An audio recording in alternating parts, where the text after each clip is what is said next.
오늘 이 아침 우리에게 주시는 하나님의 말씀 고린도전서 15장 12절에서 19절의 말씀이 되겠습니다.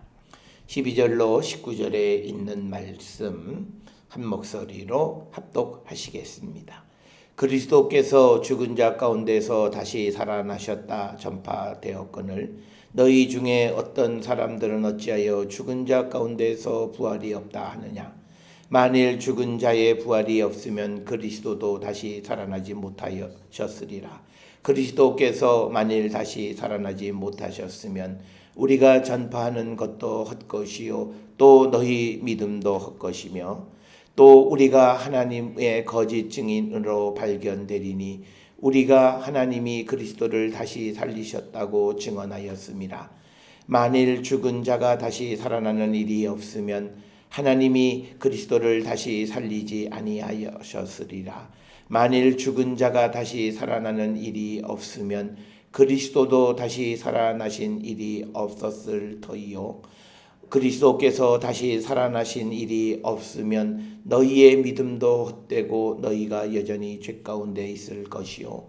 또한 그리스도 안에서 잠자는 자도 방하였으리니 만일 그리스도 안에서 우리가 바라는 것이 다만 이 세상의 삶뿐이면 모든 사람 가운데 우리가 더욱 불쌍한 자이리라. 아멘.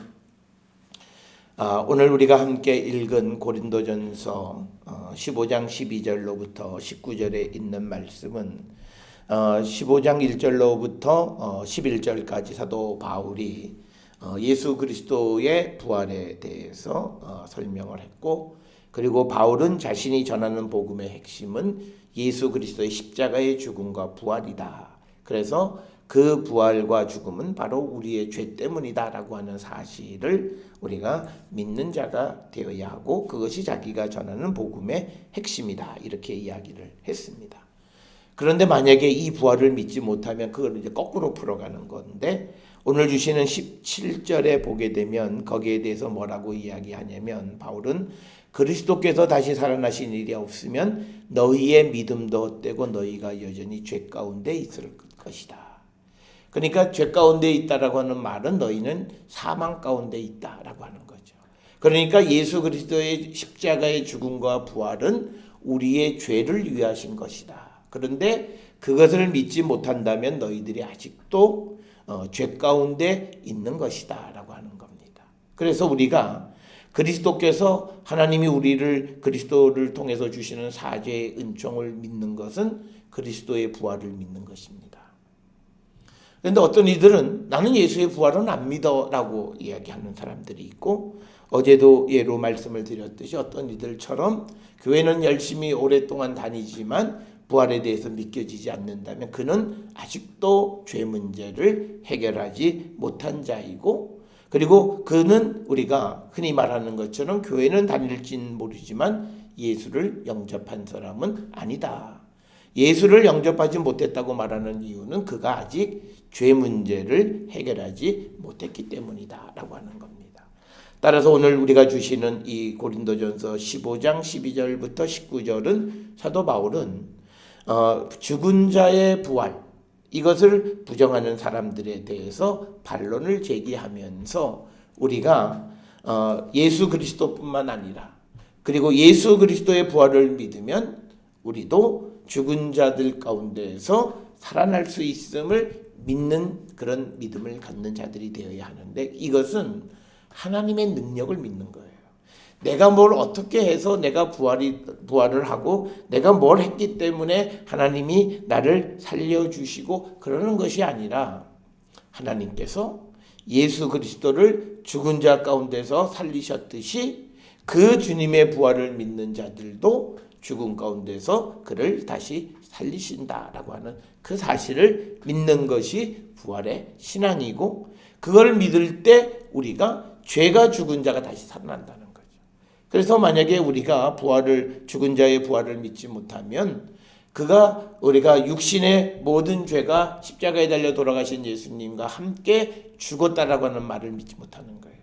그러니까 죽은 사람은 죽음으로 끝이지 어떻게 다시 살아나느냐. 부활을 믿지 못하니까 그는 죽을 수가 없어요.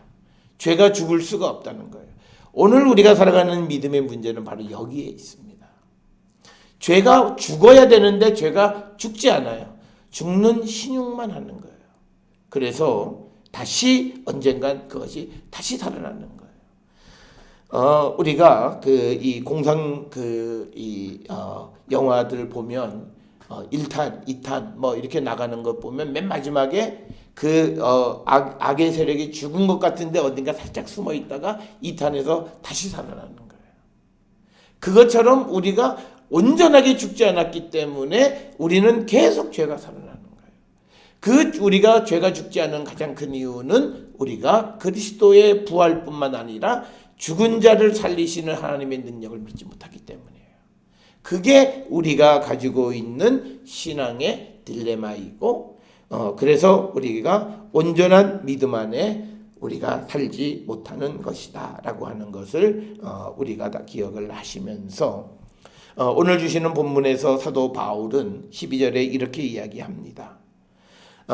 그리스도께서 죽은 자 가운데서 다시 살아나셨다 전파되었거늘. 이 말은 뭐냐면 내가 너희들에게 복음을 전할 때 예수께서 우리의 죄를 위해서 죽으셨다 3일 만에 살아나셨다고 내가 너희들에게 복음을 전했는데 너희 중에 어떤 사람은 어찌하여 죽은 자 가운데에서 부활이 없다 하느냐. 그러니까 내가 전한 복음을 왜 믿지 못하느냐라고 하는 거예요. 나는 분명히 예수께서 우리의 죄를 위해서 죽으셨다 3일 만에 살아나심을 전했는데 왜 너희들 중에서는 죽은 자 가운데 부활이 없다라고 말하느냐. 그러니까 그 말은 현재 고린도 교회 성도들의 믿음의 모습은 죄 문제를 해결하지 않은 사람들로 바글거리는 거예요. 그래서 바울이 이 예수 그리스도의 부활을 이제 거꾸로 입증하기 시작을 하는 거예요. 그래서 문제는 뭐냐면 만약 너가 부활을 믿지 못하면 내 믿음도 헛된 것이고 근본적으로 너는 죄 문제 해결하지 못했다. 그래서 아무것도 해결하지 못한 그래서 너는 죽을 수밖에 없는 자들이다. 그것을 통해서 우리가 부활을 믿어야 함을 우리에게 가르쳐주고 설명하는 것이 오늘 12절부터 19절의 말씀입니다. 그러면서 13절에 이제 논리로 전개하는 거예요. 만일 죽은 자의 부활이 없으면 그리스도도 다시 살아나지 못하셨으리라. 그러니까 죽은 사람들 가운데에서 부활의 첫 열매가 되신 예수 그리스도. 근데 죽은 자 가운데에서 부활이 없다. 그러니까 예수님이 첫 열매도 아니다 라고 얘기하는 거예요. 그러면 예수님도 부활하지 못하셨다. 그래서 만약에 14절에 그리스도께서 만일 다시 살아나지 못하셨으면 우리가 전파하는 것도 헛것이요 또 너희 믿음도 헛것이다. 그러면 내가 너희들에게 전했던 그리스도의 십자가의 죽음과 부활 그건 다 거짓말이고 그리고 너희들이 내가 전한 그 복음을 믿는다 하는 그 믿음도 결국은 헛것이다 라고 지금 거꾸로 하나씩 이것을 입증해가는 그런 방식을 쓰는 겁니다. 그래서 바울이 지금 지적하는 건 뭐냐면 그럼 너희가 부활을 믿지 못하면 지금 너희들의 믿음은 없는 거야. 그리고 너희들이 믿는다라고 하는 그 믿음은 헛것이다 라고 하는 것을 지금 이야기하는 것이고 더 나아가서 15절에 우리가 하나님의 거짓 증인으로 발견되리라. 그러면 나는 하나님께로부터 보냄을 받고 내가 성령과 하나님으로부터 받은 복음을 너희들에게 전했다고 그랬는데 그 말이 거짓이라면 내가 하나님의 거짓 증인이다. 그러면 우리가 하나님이 그리스도를 다시 살리셨다고 증언하였기 때문에 그런데 너희들이 죽은 자의 부활은 없다 그러고 그것을 믿지 않고 그래서 만약에 죽은 자의 부활이 없다면 결국은 나는 하나님이 그리스도를 다시 살리셨다고 전했으니까 나는 하나님의 거짓 증인이 될 수밖에 없다. 그러면서 만일 죽은 자가 다시 살아나는 일이 없으면 하나님이 그리스도를 다시 살리지 아니하셨으리라. 그러면 죽은 자의 부활이 없으면 하나님께서 그리스도 살리신 것도 말이 안 된다라고 하는 거죠. 특별히 이 고린도전서 15장에서 이 생기는 문제는 뭐냐면 사람들이 부활에 대해서 부활 전체를 믿지 못하는 사람이 있고요. 그리고 어떤 사람들은 예수님은 하나님의 아들이니까 부활하실 수 있어 라고 믿어요. 그렇지만 나는 아니야 라고 생각하는 거예요. 그러니까 오늘날 많은 성도들이 그렇게 생각하는 사람들이 많아요. 그러니까 부활을 통째로 부인하는 것보다는 뭐 예수는 하나님의 아들이시니까 예수님은 부활하셨다고 쳐. 그렇지만 나는 그러니까 내가 믿음으로 하나님의 양자 되어짐을 믿지 못하는 거예요. 그러니까 그냥 나는 한 사람의 아들로서 자연인일 뿐이에요. 믿음 안에서 내가 영적인 존재가 되어지고 새 생명을 얻은 새로운 피조물이라고 하는 생각이 전혀 없는 거죠. 그러니까 예수님은 부활하실 수 있지만 그러나 사람인 내가 그래서 그건 내가 못 믿어. 그래서 이제 지금 바울이 처음 얘기하는 12절부터 19절은 부활이란 아예 없다고 얘기하는 사람들에게 그것이 잘못된 것을 지적하고, 그 다음에 이제 뒤로 또 이어지면서 얘기하는 것은 예수의 부활을 믿고 자신의 육체의 부활을 믿지 못하는 자들에게 내가 예수의 부활을 믿는다라고 하는 것이 내게 어떤 의미가 있는가를 설명하는 거예요. 그래서 내가 예수의 부활을 믿게 되어지면 그 부활의 능력이 나에게도 나타나고 나도 부활하는 자가 다시 살아나는 자가 된다라고 하는 것을 설명하는 거예요. 그래서 우리가 오늘 우리가 믿음의 삶을 살아가고 특별히 이 사순절의 맨 마지막 클라이맥스는 그리스도의 부활의 사건이에요. 그래서 우리가 예수님의 부활을 기념하는 것이 아니라 예수님이 부활하신 것처럼 나도 새 생명을 얻고 부활할 수 있음을 믿는 믿음이고, 그 부활의 때에 우리가 주님으로 말미암아 우리가 영원한 하나님의 나라에 들어갈 수 있음을 우리가 믿는 것이 우리의 믿음이 되어야 함을 우리에게 가르쳐 주시는 그런 말씀이 되어서, 그래서 우리는 예수 그리스도의 부활에 대해서 우리가 확실히 믿는 자가 되어야 되고요. 복음은 다른 게 아니에요. 무슨 영어로 굿뉴스는 너 예수 믿으면 부자 될 거야? 예수 믿으면 병 날 거야? 물론 병도 나고 부자도 될 수 있고 그런 것이 있어요. 그러나 예수께서 우리에게 주신 것은 우리의 근본적인 문제의 해결, 즉 우리의 죄 문제를 해결해 주시는 겁니다. 그래서 우리가 인류가 해결하지 못했던 그 죄의 문제를 예수 그리스도의 십자가의 죽음과 부활이라고 하는 것을 통해서 우리에게 새로운 세계를 허락해 주시는 거예요. 그래서 우리가 이 사순절을 지나는 이 사순절이 왜 필요하냐면 과거의 나의 죄된 삶에서 이제 새 생명을 얻은 새로운 삶으로의 전환기예요. 그래서 이 40일 동안 우리가 옛사람을 털어내는 거예요. 그래서 내게 주시는 새 생명을 누릴 준비를 하는 것이 이 사순절이 우리에게 필요한 거예요. 오늘 우리가 세상을 살아가며 많은 이들이 믿음이 있다고 하면서 이 예수 그리스도의 고난과 예수 그리스도의 삶이 우리에게 주시는 그 의미와 무관한 삶을 살아가는 자들이 많이 있어요. 그러니까 그들에게서 특징은 뭐냐면요, 모든 것이 자기 중심이에요. 그래서 믿음 안에서 은혜 받은 사람이 다른 사람을 위해서, 복음을 위해서, 이웃을 향해서 특히 영문 밖에 계시는 주님에게로 전혀 한 발자국도 나가지 못하는 거예요. 그 이유는 이 사순절의 참된 의미를 우리가 알지 못하기 때문이야. 그래서 우리는 옛사람이 새로운 사람으로 변화되는 그 트랜지 피어리어드예요.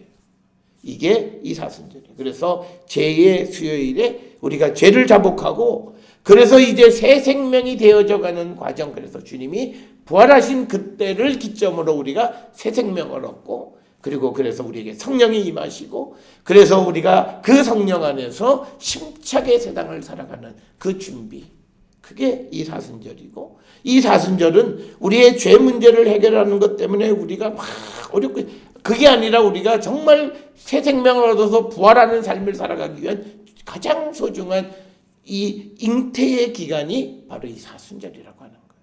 그래서 우리가 이 사순절에 우리의 믿음을 다시 한번 점검해 봐야 되는데, 정말 내가 부활의 신앙을 가지고 있는가?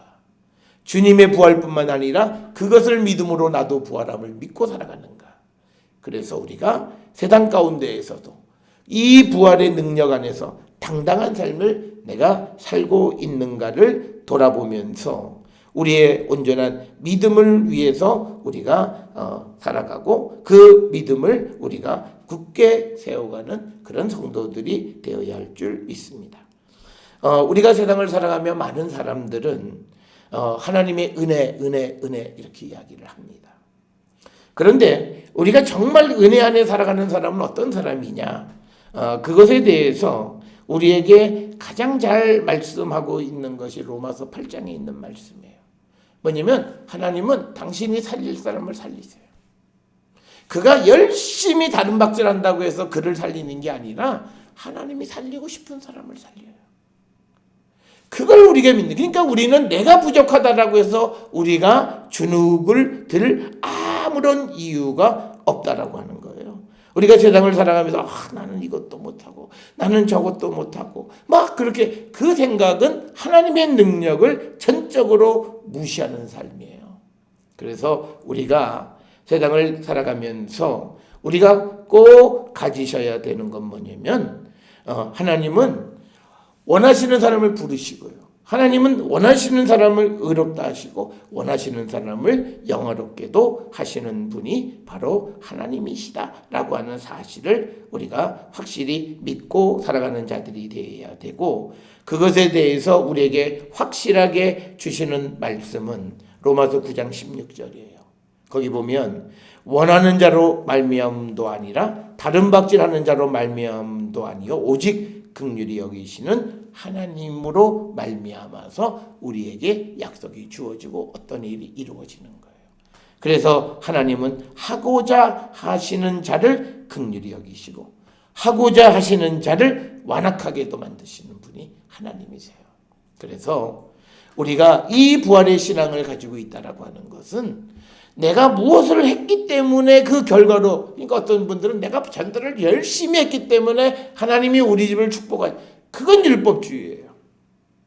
내가 전도를 안 해도 하나님 나를 복을 주시려면 얼마든지 주실 수 있는 거예요. 그러니까 우리는 나는 은혜 안에 살아간다, 그게 은혜가 아닌 거예요. 은혜는 나는 아무것도 없고 부족하고 아무 일도 못하지만 그러나 하나님, 그러니까 어떻게 보면요 이게 바로 뻔뻔함이에요. 하나님이 내가 부족하고 내가 게으르고 내가 아무 쓸모짝도 없는 사람이지만 그래도 하나님 나를 원하시면 나를 축복하시지 라는 그 믿음을 갖는 거예요. 그게 우리가 정말 바른 믿음을 갖고, 그게 흔히 이스라엘 사람들이 말하는 후추파, 즉 우리가 창조 경제 이 창조 유대인들의 창조를 얘기할 때 후추파를 얘기하는 바로 그거예요. 뻔뻔함이에요. 내가 부족해도 하나님 원하시면 되는 거야. 그래서 내가 지금 아무것도 안 하고 우리가 속된 말로 백수로 있어도 기죽을 일이 없어요. 걱정하지 마. 하나님이 나를 원하면 당장이라도 뭘 할 수 있음을 믿고 살아가는 거고, 그걸 믿어주는 거예요. 그걸 믿어주는 게 사랑인 거예요. 저 사람의 뻔뻔한 줄 알지만 그 뻔뻔함을 믿어주는 거예요. 왜? 그 뻔뻔함은 하나님에 대한 믿음에서 나오는 거기 때문에 그 뻔뻔함을 믿어주는 게 사랑이에요. 그게 모든 것을 믿어준다라는 게 바로 그거예요. 우리는 이해관계로 따지잖아요. 저게 어떻게 사랑을 받아? 교회도 안 가고 기도도 안 하고 성경도 안 읽고 아무 쓸모짝도 없고. 그래서 우리가 어른들이 가끔 너 무슨 일에 써먹으려고 그러냐? 그건 걱정하지 마세요. 하나님이 원하시면 어떤 일에도 쓰신다. 그래서 우리가 율법주의는 그래도 하나님은 하나님 나라를 위해서 뭔가를 막 다른 박질하고 그런 자를 쓰실 거라고 생각하는 생각을 내려놓으셔야 돼요. 그렇게 될 때 내 옆에 있는 모든 사람이 소중한 거예요. 어느 누구도 하나님 다 하나님에게 선택받을 수 있는 사람이에요. 그러기 때문에, 그리고 어떤 이들은 나보다 더 힘쓰지 않은 것 같은데 하나님의 택함을 받는 것을 우리가 용납해야 돼요. 그게 우리가 주님의 부활의 능력을, 왜? 주님은요 아무것도 없는 사람도 그 사람을 변화시킬 수 있는 능력이 있어요. 이 부활의 능력 때문에, 이 죽은 자를 살리실 수 있기 때문에. 아무 쓸모짝도 없는 사람인 것 같은데 그도 하나님은 당신의 필요에 맞게끔 바꾸어서 하나님 나라의 일을 하실 수 있음을 믿는 거예요. 그게 부활의 신앙이에요. 우리처럼 인과관계를 따지는 것이 아니에요. 너는 어떤 학벌이 어떻고. 그러니까 오늘날 우리가 믿음 밖에 있는 젊은이들이 나는 M4 세대, 나는 뭐가 안 됐고, 나는 흑수저고. 흑수저는 어때요? 하나님이 그 흙수저를 순간 금수저로 만들어 쓰실 수 있는 능력 있는 분이 주님이세요. 그걸 믿어야 되는데 오늘날 젊은이들이 그 부활의 신앙도 없어요. 그러니까 점점 세상 속에서 패배주의에 물들어가는 거예요. 그 패배주의에 물들어서 결국은 비극적인 인생을 살아가는 거예요. 그래서 오늘 우리에게 주시는 이 말씀을 우리는 마음에 깊이 새기셔야 합니다. 예수께서 정말 죽은 자 가운데서 다시 살아나셨고, 그래서 우리가 그 주님의 부활을 확실히 믿는 그 믿음, 그리고 그 부활을 믿는 자들에게도 부활의 능력과 영광이 나타남을 확신하며 살아가는 그런 우리가 되어야 한다라고 하는 사실을 우리가 꼭 기억을 하셔서, 저는 우리 모든 성도들이 오늘 주시는 17절에 부활을 안 믿으면 믿음이 헛것이고요, 그리고 내가 아직 죄 가운데 있다는 거예요. 그건 뭐냐면 내가 불쌍한 존재라는 거예요. 그러니까 그건 어리석은 거예요. 그러니까 하다못해 내가 정말 죽을 수밖에 없는 죄인의 삶에서 나를 구원해 주시기 위해서 이 땅에 오신 예수 그리스도의 부활도 믿지 못하면 그 사람의 삶이라는 것은 아무것도 아니고 누구를 위해서 아무것도 할 수 있는 그런 능력이 없는 거예요. 그래서 17절에 그리스도께서 다시 살아나신 일이 없으면 너희의 믿음이 헛되고, 믿음도 헛되고 너희가 여전히 죄 가운데 있다. 그러니까 뭐냐면 너희는 희망이 없다는 거예요. 이게 오늘 우리가 살고 있는 시대예요. 젊은이들이 예수의 부활 그러면 웃어요. 그리고 또 많이 배웠다는 사람들도 뭐 교회는 내가 다니지만 부활 글쎄 뭐 그래요. 그러니까 아직 여전히 죄 가운데 있으니까 그에겐 희망이 없어요. 믿음도 헛거예요. 그냥 보이는 것만 믿어요. 내가 이해되는 것만 믿어요. 그러니까 그 사람은 그 어떤 자기의 인생에 놀라운 기적 같은 일이 없어요. 사람이 살아갈 때 자기 능력 이상의 것을 하나님이 하게 하시고 힘 주시고, 나는 10밖에 할 수 없는데 하나님 15을 할 수 있는 힘을 주시는 그 능력으로 내가 세상을 살아가야 사람은 신나고 아주 내가 세상에 기쁘게 살아갈 수 있는데 그 능력을 받지 못해요. 왜? 그가 주님의 부활의 능력, 십자가의 능력, 이걸 믿지 못하기 때문에. 그러니까 그 사람들은 항상 환경에 붙들려 살아가는 거예요. 절절절절 매는 거예요. 그래서 우리가 로마서 8장에서 우리를 하나님의 사랑에서 끊을 것은 아무것도 없다.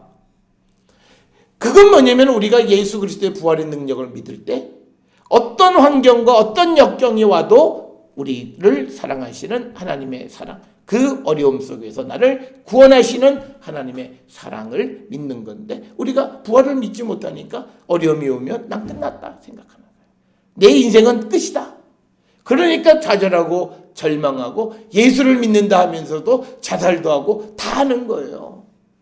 가장 중요한 이 부활의 신앙이 없기 때문에 어느 순간 하나님의 사랑이 나에게서 끊어짐을 느끼는 거예요. 그러니까 공허함 속에서 극단적 선택을 하는 그 일들은 바로 이 부활의 신앙이 없기 때문이다. 그래서 그리스도의 부활은 나의 죄를 씻어주시기 위해서예요. 주님은 아무 죄가 없으시기 때문에 죽지 않아도 되고 다시 살아나는 일, 죽음이 없어서 다시 살아나는 일 없어도 아무 문제가 없는 분이에요. 그런데 그분이 십자가를 지시고 죽고 다시 살아나신 것은 우리의 죄를 사해 주시기 위한 그 하나님의 사랑이었고, 그래서 우리가 그것을 믿을 때 그 부활의 능력 가운데 거하는 성도가 될 수 있다라고 하는 것, 그것을 우리는 꼭 기억을 하셔서 오늘 13절로부터 19절에서 바울은 그리스도의 부활과 우리의 부활 사이에 끊을 수 없는 연관 관계를 우리에게 설명을 하는 겁니다.